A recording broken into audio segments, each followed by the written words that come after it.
नमस्कार दोस्तों, Chandresh Singh Parihar, trader trainer and mentor. और आज की क्लास में हम बहुत एक इम्पॉर्टेंट टॉपिक पढ़ने जा रहे हैं जिसमें सारे बच्चों को डाउट रहता है सर कि इसको हम क्या शब्दावली में यूज करेंगे। जैसे चैप्टर का नाम है स्टॉक मार्केट में इम्पॉर्टेंट टर्म को हम कैसे जानें। दोस्तों आजकल आप जानते हैं कि सारी चीज़ें बहुत इंपॉर्टेंट हैं। आप डॉक्टर की लाइन में जाएंगे तो वहाँ की शब्दावली अलग होती है, आप इंजीनियरिंग की लाइन में जाएंगे वहाँ की शब्दावली अलग हो जाती है, सीए की लाइन में जाएंगे तो वहाँ की एक शब्दावली अलग होती है। ऐसे स्टॉक मार्केट में होता है।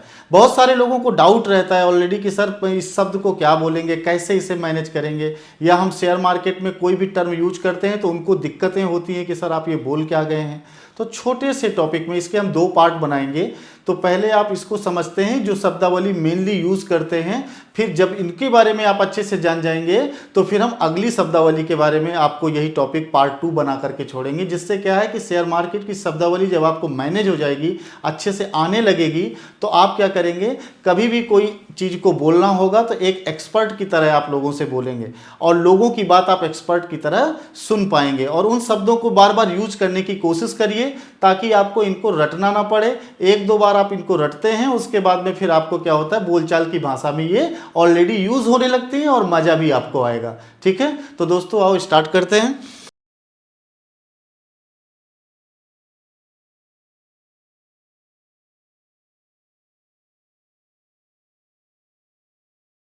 सबसे पहले मैंने आपको बताया कि हम लोग एक ट्रेडर हैं और ट्रेडर के कुछ अपने गुण होते हैं। सबसे पहले क्या है कि आपको किसी भी प्रकार से जो एक्शन लेना है उसमें आपको धैर्य नहीं खोना है और आपको नॉलेज के साथ एक्शन लेना है। आपको अपने आप पे बिलीव रखना है, कंसिस्टेंसी के साथ काम करना है और साथ में डिसिप्लिन मेंटेन करे रहना है। डिसिप्लिन को मेंटेन करने से बहुत आपको फायदे होने वाले हैं। क्यों? क्योंकि ये डिसिप्लिन ही तो है जो ऑलरेडी आपको काम करने के लिए बार बार प्रेरित करता है। इसके साथ आपको ईगो बिल्कुल ही नहीं करना है, फियरलेस रहना है अपने उसमें, और साथ में आपको ग्रीडी नहीं बनना है, हम्बल रहना है। ये सब चीज़ें बार बार इसीलिए बता रहा हूँ क्योंकि जितनी बार आपके दिमाग में ये मैं बार बार भरूंगा आपके इनकॉन्शियस माइंड में वो बैठ जाएगा। तो दोस्तों सबसे इंपॉर्टेंट चीज़ आपके लिए है कि ट्रेडर बनना है तो ट्रेडर के लक्षण को मेंटेन करना है। अगला हम टॉपिक स्टार्ट करते हैं। सबसे पहले आप देखेंगे यहाँ पे कुछ मैंने शब्द डाले हुए हैं, गैप ओपनिंग।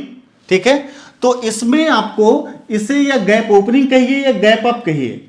मींस ये है कि जब मार्केट शाम को क्लोज होगा, क्लोज होने के बाद में कल की डेट में जब 9:15 पे मार्केट ओपन होता है तो उस वक्त मार्केट अगर ऊपर की ओर खुले, कहां से ऊपर की ओर, जिस जगह पे मार्केट क्लोज हुई थी उसके जस्ट मार्केट ऊपर की तरफ ओपन होता है कल की डेट में, तो उस अवस्था को बोलते हैं गैप अप मार्केट का खुलना। मींस जैसे ये आपका रेजिस्टेंस है और ये आपका सपोर्ट है।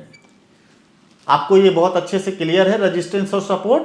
रेजिस्टेंस और सपोर्ट में मान लीजिए मार्केट चल रहा था और मार्केट आपका ऑलरेडी क्या है, यहां पर क्लोज हो गया। मींस 3:30 को मार्केट यहां पर क्लोज हो गया। क्लोज होने के बाद कल की डेट में जैसे ही मार्केट 9:15 पे ओपन होगा तो मार्केट का जो स्ट्रक्चर है वो ऊपर खुलता है या साइडवेज खुलता है, जहां पे मार्केट क्लोज हुआ था वहीं खुलेगा, या मार्केट नीचे खुलेगा। इन्हीं के कुछ शब्द लिखे हुए हैं।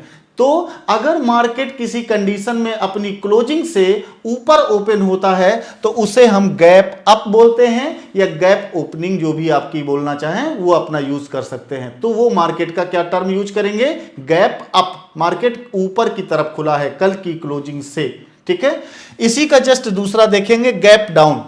गैप डाउन में क्या है कि मार्केट ऑलरेडी सपोर्ट और रेजिस्टेंस में जब चलता है, रेजिस्टेंस है, सपोर्ट है, और मार्केट जो क्लोजिंग हुई है, मींस आज की जो क्लोजिंग हुई है, और जब कल 9:15 पे मार्केट ओपन होगा तो मार्केट कहां पर, क्लोजिंग से नीचे अगर अपना स्ट्रक्चर बनाता है, क्लोजिंग से नीचे मार्केट अपना स्ट्रक्चर बनाता है तो उस कंडीशन को हम गैप डाउन बोलते हैं। तो भाई बहनों सारों लोगों को ये चीज क्लियर हो गई, गैप अप और गैप डाउन ये दोनों कंडीशन आपकी होती हैं। इस टर्मिनोलॉजी को यूज करना है और अपने बोलचाल की भाषा में आपको इसे क्या करना है, यूज करना है, ताकि ये रटने वाला कॉन्सेप्ट खत्म हो जाए हमेशा के लिए। लगना चाहिए कि आप ट्रेडर हो और ट्रेडर की भाषा होती है, उस भाषा को जब हम यूज करते हैं तो मार्केट में भी थोड़ा सा एक निखार आता है, आपके बात करने के लहजे में एक निखार आता है, तो इसको भी हमें यूज करना है। चलिए नेक्स्ट देखते हैं। तो ब्रेकआउट में क्या है कि जैसे ही मार्केट आपका रेजिस्टेंस और सपोर्ट के बीच में होता है, ये आपको पता है, मार्केट अगर रेजिस्टेंस को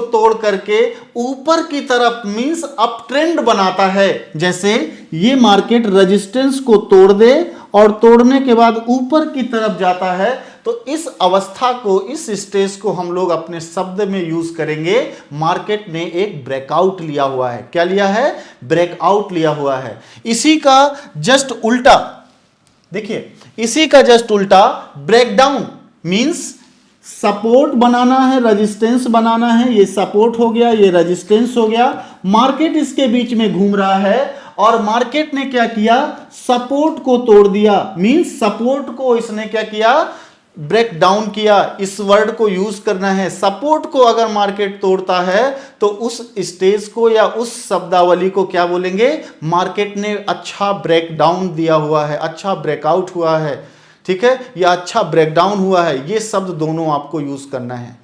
अगर मार्केट क्या करता है, अपने रेजिस्टेंस को तोड़ के ऊपर जाता है तो ब्रेकआउट, और सपोर्ट को तोड़ के नीचे की तरफ जाता है तो क्या बोलेंगे, ब्रेकडाउन। तो ये भी आपके लिए एक इंपॉर्टेंट शब्द हो सकते हैं। इन्हीं को अपने रोज की बोलचाल की भाषा में आप क्या करेंगे, शेयर मार्केट में यूज करेंगे, तो आप एक प्रोफेशनल ट्रेडर की तरह लगेंगे। ओके, नेक्स्ट देखते हैं। रीटेस्ट मतलब पुनः टेस्ट करना, मतलब आप कहीं जा रहे थे और जाने के बाद थोड़ा सा फिर थोड़ा बैक आना और इसके बाद आपको फिर मूव करना, मींस इसको बोलते हैं कि थोड़ा सा आपने रीटेस्ट किया या आराम किया। जैसे ये आपका रेजिस्टेंस है और ये आपका सपोर्ट है। बार बार इस चीज को ड्रा कर रहा हूं ताकि आपके दिमाग में रेजिस्टेंस सपोर्ट का डर खत्म हो जाए, ठीक है। तो ये रेजिस्टेंस है, ये सपोर्ट है। क्या हुआ, मार्केट रेजिस्टेंस सपोर्ट पे चल रहा था और उसने क्या किया, थोड़ा सा ब्रेक आउट का कॉन्सेप्ट दिया। देखिए, थोड़ा सा ब्रेकआउट का कॉन्सेप्ट दिया। आपको लगा कि मार्केट ऑलरेडी क्या कर रहा है, अप ट्रेंड बनाने की अब इस समय कगार पे है, लेकिन दोस्तों यहां आपको रुकना है। क्या करना है, मार्केट ऊपर की तरफ जा रहा है और जाने के बाद हल्का सा फिर ये रेजिस्टेंस के पास टच करेगा। मार्केट हमेशा ऊपर की तरफ गया और उसके बाद ऑलरेडी रेजिस्टेंस की तरफ फिर एक बार थोड़ा सा हल्का सा मूव दिया, मींस मार्केट अपने आप को रीटेस्ट कर रहा है और इसके बाद फिर क्या करेगा, मार्केट डायरेक्ट यूं आपका अप ट्रेंड बना लेगा। तो ऐसी अवस्था को कि मार्केट क्या किया, ब्रेकआउट हुआ। ब्रेकआउट होने के बाद मार्केट ने थोड़ा सा एक छोटे समय के लिए क्या किया, अपनी अवस्था को फिर से उसने पाने की कोशिश की, मतलब रेजिस्टेंस पे फिर आया, इसके बाद फिर ऑलरेडी वो क्या किया, अप ट्रेंड बना लिया। ऐसी अवस्था को हम क्या बोलते हैं कि मार्केट ने अपने आप को रीटेस्ट किया है। मींस ये है कि रीटेस्ट मतलब पुनः अपनी अवस्था को उसने प्राप्त किया, देन फिर वो मार्केट अप की तरफ गया। ओके, अब नेक्स्ट देखते हैं रिट्रेसमेंट। ये शब्द बार बार आपने पहले चैप्टर में, दूसरे चैप्टर में, तीसरे चैप्टर में, चौथे चैप्टर में सुनते आ रहे हैं बार बार। रिट्रेसमेंट, मार्केट रिट्रेसमेंट करते हुए चलता है, मार्केट रिट्रेसमेंट करते हुए चलता है। ये चीज आपने बार बार सुनी है, इसका भी मतलब आपको समझना है। क्या है कि जब मार्केट सपोर्ट और रेजिस्टेंस में चलता है, सपोर्ट और रेजिस्टेंस में मार्केट चलता है, तो ऑलरेडी क्या करता है कि मार्केट कभी भी ऊपर जाए चाहे नीचे जाए, ये आपको बार बार मैंने बताया है सपोर्ट और रेजिस्टेंस के टॉपिक में, कि मार्केट ऊपर जाए या नीचे जाए वो हमेशा क्या करेगा, इस प्रकार से चलेगा। मार्केट थोड़ा अप जाएगा, इसके बाद थोड़ा सा क्या करेगा, रिट्रेसमेंट लेगा, मतलब थोड़ा सा ठहराव लेगा, उसके बाद फिर मार्केट ऊपर की तरफ जाएगा, फिर थोड़ा सा ठहराव लेगा, रिट्रेसमेंट जिसे हम बोलते हैं, उसके बाद फिर ऊपर जाएगा। मार्केट हमेशा बहुत समय आप देखिएगा मार्केट रुक रुक करके चलता है, मार्केट एक रिट्रेसमेंट लेते हुए अप जाएगा चाहे डाउन जाए। डाउन की कंडीशन देख लीजिए, मार्केट ऐसे आया, थोड़ा सा रिट्रेसमेंट लिया, फिर थोड़ा सा नीचे गया, फिर रिट्रेसमेंट लिया, फिर थोड़ा सा नीचे गया।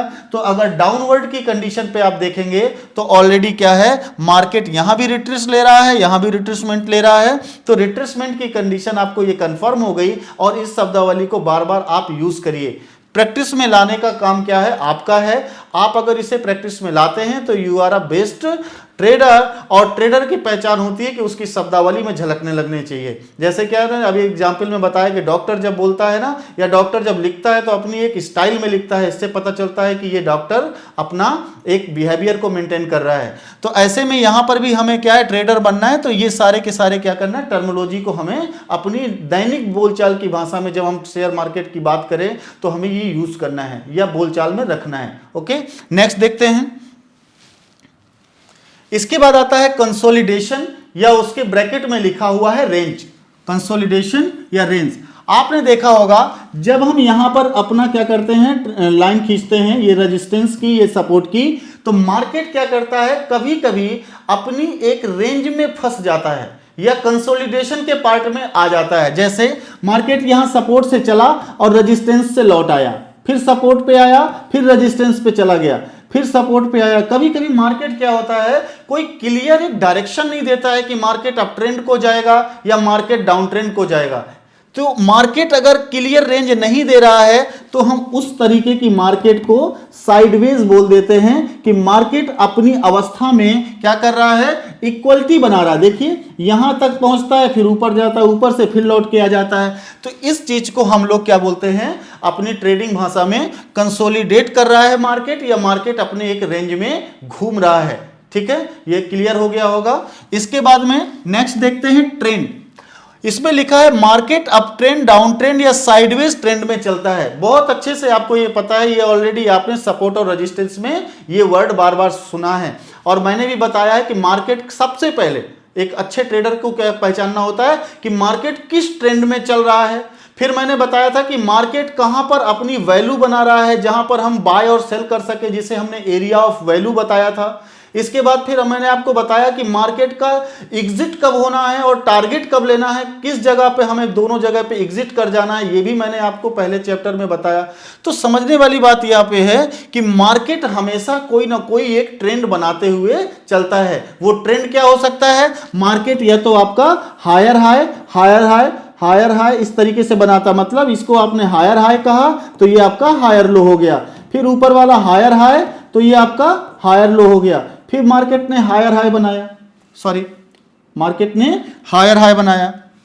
तो ऐसी कंडीशन जब आपकी आती है, ये आप बहुत अच्छे से पढ़ चुके हैं। लेकिन जब मार्केट डाउन ट्रेंड बनाता है तो वो क्या करता है, लोअर लो, देखिए लोअर लो, फिर लोअर हाई, फिर लोअर लो, फिर लोअर हाई, इस प्रकार से मार्केट चलता है। ये आपका लोअर लो हो गया, ये लोअर हाई हो गया, लोअर हाई, लोअर लो, ऐसे मार्केट बनाता है। या फिर मार्केट साइडवेज का ट्रेंड बनाता है, कहां, एक ही जगह पे घूमता रहेगा, जो अभी आपने ऊपर पढ़ा है, कंसोलिडेशन होना या रेंज में रहना। मार्केट ऑलरेडी कोई ना कोई एक ट्रेंड बना करके चलेगा।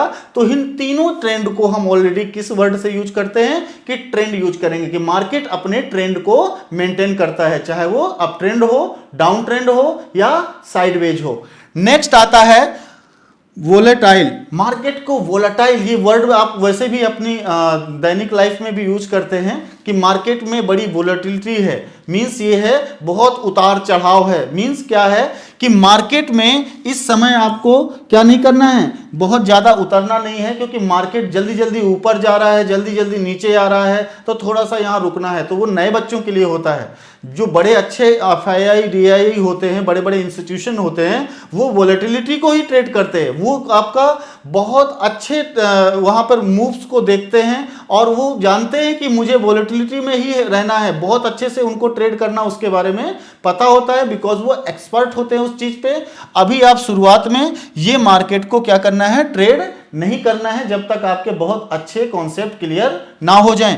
तो वोलेटाइल है अगर मार्केट, तो इसमें लिखा है कि मार्केट वोलेटाइल मतलब उतार चढ़ाव में है, बार बार ऊपर नीचे प्राइस का जाना वोलेटाइल कहलाता है, या मार्केट का वोलेटिलिटी पे होना, ये चीजें आपने अपने दैनिक लाइफ में यूज करना है अगर आप एक अच्छे ट्रेडर हैं। ठीक है, इसके बाद में चलते हैं नेक्स्ट, शेयर या स्टॉक। बहुत सारे बच्चों को यह भी कंफ्यूजन रहता है कि सर स्टॉक कभी बोलते हैं, कभी शेयर बोलते हैं, या कभी इक्विटी बोलते हैं, तो ये सब आखिरकार है क्या?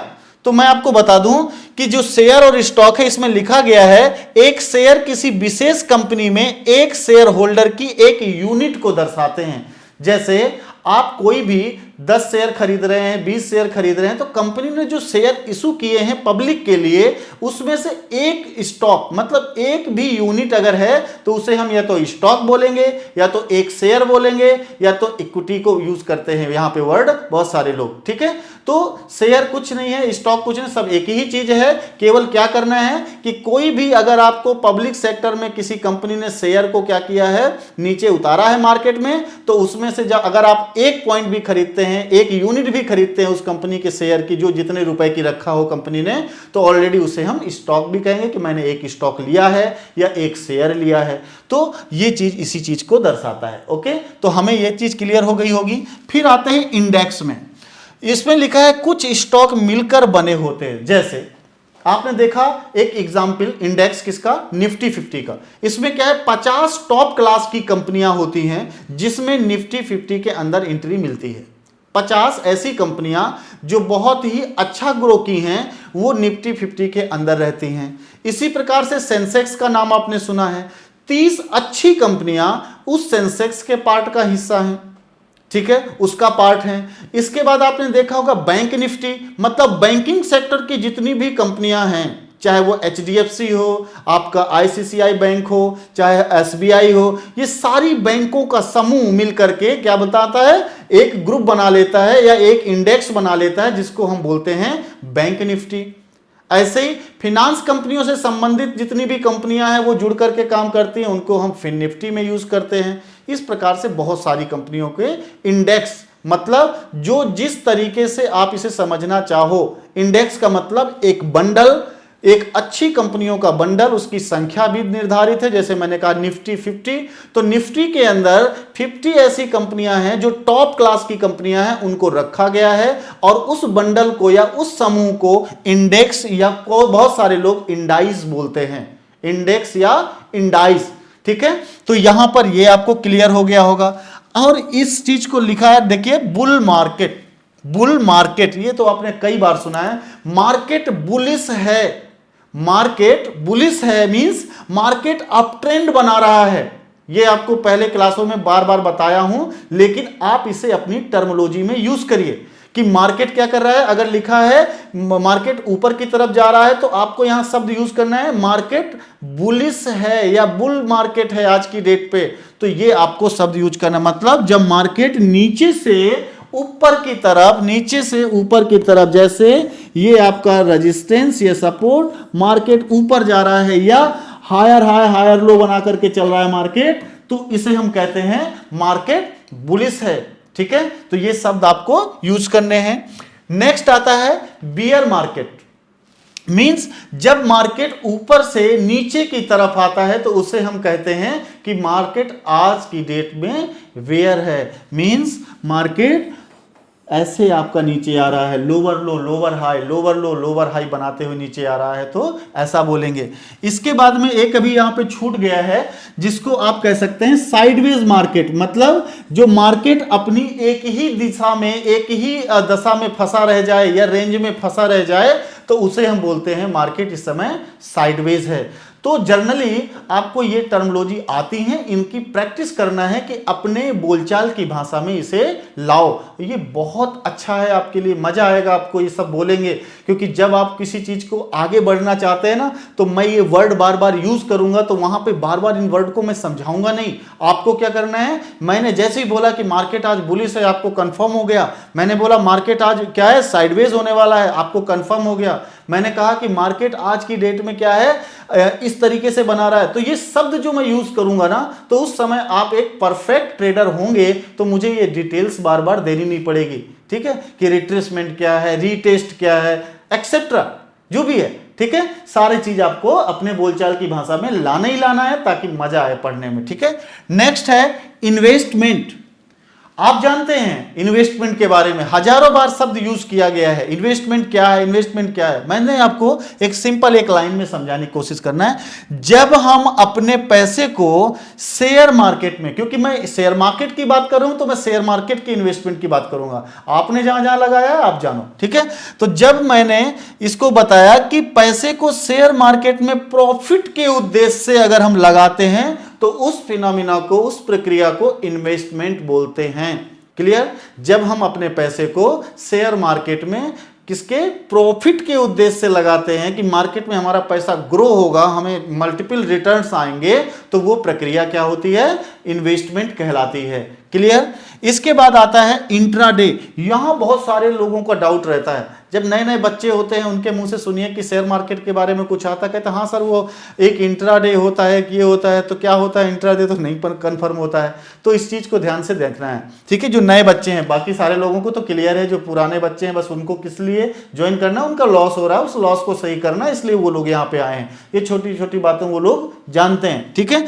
तो इंट्राडे नए बच्चों के लिए समझिएगा, एक ही दिन में मतलब हमारा ट्रेड 9:15 से शुरू होगा और 3:30 पे हमारा मार्केट क्या होता है? क्लोज हो जाता है, ठीक है। तो उस वक्त में एक ही दिन मींस क्या है? हमारा जो दिन कहलाएगा मार्केट का वो कहलाएगा 9:15 से 3:30 तक। एक ही दिन में खरीदना और उसको उसी दिन बेचना, मतलब ये इंट्राडे कहलाता है। एक ही दिन के अंदर खरीदना और उसी दिन हमको किसी भी कंडीशन पे बेचना है, क्योंकि नीचे लिखा है नो कैरी फॉरवर्ड, मतलब ये जो चीज है आगे नहीं ले जा सकते, इसलिए उसका एक यूज है, आज ही बेचिए, आज खरीदा है तो आज ही बेचिए। अगर आपने आज 3 बजे खरीदा है तो 3:30 पे आपको हर हाल में क्विट करना ही मार्केट से है, ठीक है। तो इस टर्म को यूज करेंगे हम क्या? इंट्रा डे, मतलब सेम डेट पे, ठीक है। नेक्स्ट देखते हैं डेरिवेटिव, मतलब इंट्राडे हो गया। अब डेरिवेटिव बोलते हैं मतलब फ्यूचर एंड ऑप्शन, ठीक है। यहां पर क्या करते हैं हम, अभी हम इसको डिटेल में पढ़ेंगे तो वहां पे और भी क्लियर हो जाएगा, इसको ध्यान दीजिएगा। फ्यूचर एंड ऑप्शन में क्या है? जब हम किसी भी इंस्ट्रूमेंट के अलग अलग टाइम फ्रेम पे बाय सेल करते हैं, लॉट में ही खरीद और बेच सकते हैं। चलिए बहुत थ्योरी पे नहीं जाना है, ऐसे समझिएगा। हम मार्केट में 1 शेयर भी खरीदते हैं, ठीक है। हम मार्केट में 2 शेयर भी खरीदते हैं, हम मार्केट में 10 शेयर भी खरीदते हैं, हमारी जो भी मर्जी हम खरीदते हैं उसको हम बोलते हैं हमने इक्विटी में क्या किया? बाय सेल किया।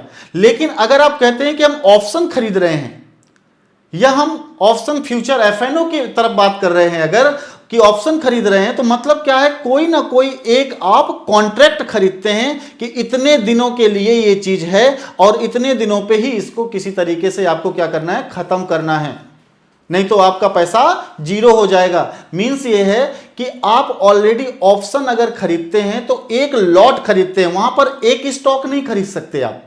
मैंने कहा ना, इक्विटी में एक स्टॉक खरीद सकते हैं, मर्जी के अकॉर्डिंग 2 खरीद सकते हैं, 4 खरीद सकते हैं, डजंट मैटर। लेकिन अगर आप ऑप्शन एंड फ्यूचर की बात करें तो वहां पूरा का पूरा एक क्या होगा? लॉट होगा, आपको लॉट ही खरीदना पड़ेगा, ठीक है। और ये क्या होते हैं? जितने भी स्टॉक होते हैं ये सब क्या है? आपके उस पे डेरिवेटिव्स की कंडीशन को फॉलो करेंगे, मतलब हम इन्हें डेरिवेटिव शब्द यूज कर सकते हैं कि किसी भी कंडीशन पे हमें लॉट परचेज करना है, ना कि एक सिंगल स्टॉक। सिंपल सी भाषा है कि कोई भी आप स्टॉक अगर खरीदते हैं तो वो इक्विटी की तरफ जाता है, लेकिन अगर लॉट में स्टॉक आपको खरीदना पड़ रहा है तो समझ लीजिए आप क्या कर रहे हैं? ऑप्शन खरीद रहे हैं या डेरिवेटिव्स को टारगेट कर रहे हैं। ओके, नेक्स्ट देखते हैं स्विंग। छोटे छोटे मूवमेंट को ट्रेड करना। छोटे छोटे मूवमेंट को ट्रेड करना मींस क्या है कि मार्केट यूं गया, इसके बाद फिर यूं गया, फिर यूं गया। मींस क्या है? आपका एक ये स्विंग बना, एक ये स्विंग बना, मतलब आप इनको खरीद रहे हैं छोटे छोटे। यह मार्केट क्या है? ऑलरेडी साइडवेज में चल रहा है, ऐसे जा रहा है मार्केट, तो आपने क्या किया? आपने यहां पर खरीदा, यहां पर खरीदा, यहां पर बेचा, यहां पर बेचा। मींस ये है कि छोटे छोटे मूव्स को आप क्या करते हो? कैप्चर करते हो और उनको आप बाय और सेल करते हो, तो उसे हम स्विंग ट्रेडिंग कहते हैं, ठीक है। और जब हम कोई अच्छी बड़ी मूव को खरीदते हैं तो एक वो अलग टॉपिक होगा, मूवमेंट जो आपका होता है किसका? एक ऊपर की तरफ ट्रेंड करते हैं या डाउन की तरफ लाते हैं, तो वो एक अलग चीज। लेकिन हम छोटे छोटे मूव्स को, मतलब ये बहुत ज्यादा आप क्या कर सकते हैं, एक महीने के लिए हो सकता है, मींस कह सकते हैं 4 हफ्ते हो गया या 6 हफ्ते के लिए हो गया, क्योंकि मार्केट धीरे धीरे अगर कंसोलिडेशन पे है मार्केट तो लगभग इतना समय लगाता है। तो 4 हफ्ते, 5 हफ्ते, 6 हफ्ते के लिए अगर आप कोई ट्रेड खरीदते हैं तो हम उसे बोलते हैं कि आप स्विंग ट्रेडिंग कर रहे हैं। ठीक है, तो ये आपको क्लियर हो गया सारी चीजें। इसके अलावा ऊपर है लॉन्ग और शॉर्ट। यहां भी बहुत सारे बच्चों को डाउट रहता, सर मैंने तो सुना है उसने ये लॉन्ग कर दिया, सर ये शॉर्ट कर दिया, ये क्या टर्मिनोलॉजी होती है, तो उसको समझना है। लॉन्ग और शॉर्ट में ऊपर की ओर अगर आपका व्यू है, आपको लगता है कि मार्केट ऊपर जाएगा, आपको लगता है कि मार्केट ऊपर जाएगा, तो उसे हम अपने शब्दों में बोलते हैं कि मैं लॉन्ग का मेरा व्यू है, मतलब मार्केट ऊपर की तरफ जाएगा, उसे हम लॉन्ग करते हैं कि मैंने लॉन्ग कर दिया है। ठीक है, या मार्केट नीचे की ओर व्यू है आपका, आप चाहते हो कि नीचे की ओर मार्केट जाएगा, तो आप बोलते हो कि मैंने आज शॉर्ट किया है, मैंने आज शॉर्ट किया है। ये बहुत इंपॉर्टेंट शब्द है, लॉन्ग और शॉर्ट। बार बार ये चीजें अभी हम लोग जब आगे एडवांस की तरफ बढ़ेंगे ना, तो ये बोलेंगे, वहां पर आपको सारे भाई बहन कोई भी चीज पे डाउट ना रहे, तो इसको अपने बोलचाल की भाषा में प्रैक्टिस करिए। अगर ये चैप्टर सरल है तो जल्दी से निकल भी जाएगा माइंड से, नो डाउट। तो इसलिए कोशिश करिए कि ये चीजें आपको क्या करना है, रोज अपने बोलचाल में शामिल करना है, बेस्ट ट्रेडर बन के रहेंगे। ठीक है, नेक्स्ट है मार्केट ऑर्डर। जब हम कोई चीज मार्केट के रेट से खरीदते हैं तो सिंपल है, मार्केट ऑर्डर बोलेंगे। कितना इजी है, जैसे जब कोई चीज मार्केट रेट में खरीदते हैं, आप सब्जी लेने गए, उसने बताया भैया टमाटर है 40 रुपए किलो है, आपने कहा सर कुछ कम करो, सर ये तो रेट चल रहा है मार्केट का, तो आपने क्या किया, उसको 40 रुपए दिए और घर आ गए, दैट मीन्स मार्केट रेट। तो मार्केट ऑर्डर हम लोग क्या बोलते हैं, इसको अपनी टर्मिनोलॉजी में यूज करेंगे। लेकिन उसी का जस्ट देखिए नीचे लिखा है लिमिट ऑर्डर। जब हम अपनी टर्म कंडीशन पे कोई चीज खरीदते हैं तो उस पे हमने लिमिट लगा दी, नहीं भैया 30 रुपए में देना हो तो दो, अदरवाइज मैं जा रहा हूं दूसरी जगह ले लूंगा। अगर सौदा पट जाता है तो उसको आप कहते हैं कि सर मैं तो लाया, इतना रुपए बता रहा था, इतने रुपए में मुझे मिला, क्योंकि मैंने कहा मैं इससे बढ़ के लूंगा ही नहीं ऑलरेडी, तो इसको हम बोलते हैं लिमिट ऑर्डर। ठीक है, इसे भी हम अपने शब्दों में यूज करेंगे। फिर आता है वॉल्यूम। वॉल्यूम क्या है, अब यहां भी बहुत सारे लोगों को कंफ्यूजन होता है कि सर वॉल्यूम किसे कहते हैं। ठीक है, तो वॉल्यूम का मतलब हो गया नंबर ऑफ पर्सन। अब चाहे यहां पर क्या है, बायर हूं, ध्यान दीजिए, चाहे बायर हूं और या फिर सेलर हूं, सॉरी इसको मैं मिटा देता हूं, हाँ, बायर हूं या फिर सेलर हूं, इनको प्लस कर दो आप, बायर और सेलर को प्लस कर दो, बराबर वॉल्यूम लिख दो, ये वॉल्यूम है। मतलब जितने भी बायर और सेलर अपने क्या करते हैं, सेलिंग करते हैं या आपकी बाइंग करते हैं, मींस लिखा है जब क्रेता और विक्रेता की शेयर की टोटल संख्या, तो ये एक बनता है बड़ा सा वॉल्यूम। अब इसमें जिसका वॉल्यूम अच्छा होगा मार्केट उस तरफ फट जाता है, ये आपको पता है। या तो आपने बायर ज्यादा रखे, बायर के लोग ज्यादा इकट्ठे हो गए, तो मार्केट क्या होता है, ब्रेकआउट हो जाता है। अब ये टर्मिनोलॉजी बार बार नहीं बताएंगे, इसको समझना है। और इसका एक पार्ट बी भी आएगा जिसमें अभी टर्मिनोलॉजी बहुत सारे हैं, तो उनको भी हम धीरे धीरे प्रैक्टिस में लाएंगे। पहले इतनी तो हमारी अच्छी सी क्या हो जाए, प्रैक्टिस हो जाए। ठीक है, तो क्या हुआ, यहां पे सेलर और बायर के शेयर्स की टोटल संख्या को हम क्या बोलते हैं कि वॉल्यूम बहुत ज्यादा है। अब वॉल्यूम जिसका ज्यादा है उस साइड को मार्केट मूव करेगा। ओके, नेक्स्ट देखते हैं आईपीओ, इनिशियल पब्लिक ऑफर। शुरुआती दौर में मार्केट में जब कोई कंपनी लॉन्च होती है तो वो अपने क्या करते हैं, कुछ शेयर पब्लिक की तरफ डिवाइड करते हैं। तो वो जो शेयर हैं, जब हम कंपनी स्टार्ट होती है और वो रजिस्टर्ड हो जाती है सेबी में, एनएससी, बीएससी में, तो कंपनी का एक आईपीओ आता है। आपने नाम सुना होगा, इसका पूरा एक चैप्टर बना देंगे। ठीक है, आप लोगों के कमेंट्स चाहिए बहुत सारे, आप लोग अपने दोस्तों यारों को शेयर कर दीजिए, मुझे बहुत अच्छा लगेगा। आप लोगों से मैं खुश रहूंगा, तो मुझे और भी अलग अलग टॉपिक पे क्या करना है, चैप्टर बनाने में मजा आएगा, क्योंकि एक बड़ी मेहनत होती है और आप लोग तो घर बैठे बड़े आराम से इसको देखते हो। ठीक है, तो आपको क्या करना है, शेयर करना है, कमेंट करना है, लाइक करना है, जो कर सकते हो भैया मेरे लिए कुछ ना कुछ करो। ठीक है। और आप आराम से एंजॉय के साथ अपने घर में पढ़ते रहिए और अच्छे से एक्सपर्ट बनिए और अच्छा इन्वेस्टिंग का एक जरिया शेयर मार्केट ऑलरेडी है इस समय की डेट में। तो इनिशियल पब्लिक ऑफर, जब भी कोई कंपनी क्या करती है, अपना कोई भी आईपीओ लॉन्च करती है, इनिशियल पब्लिक ऑफर लॉन्च करती है, तो उस वक्त जो हम चीजें खरीदते हैं तो हमें उसमें ये होता है कि ये कंपनी आई है, नई है और इसमें आईपीओ में काफी ग्रोथ होगा, तो भीड़ लगती है। तो फर्स्ट टाइम जब कंपनी कोई चीज मार्केट में उतारती है तो वो आपके लिए क्या होगा, शेयर को आईपीओ हम लोग कहते हैं, ठीक है। फिर आता है blue chip stock. Blue chip stock, ये चीज आपने शायद ना सुनी हो, लेकिन सुनिएगा इसको। मार्केट में दो प्रकार की चीजें रहती हैं। आपको लगता है कि यार मैं कौन सा स्टॉक खरीदूं, तो कुछ लोग कहते हैं कि आप ये कंपनी का खरीद लो, ये कंपनी का खरीद लो।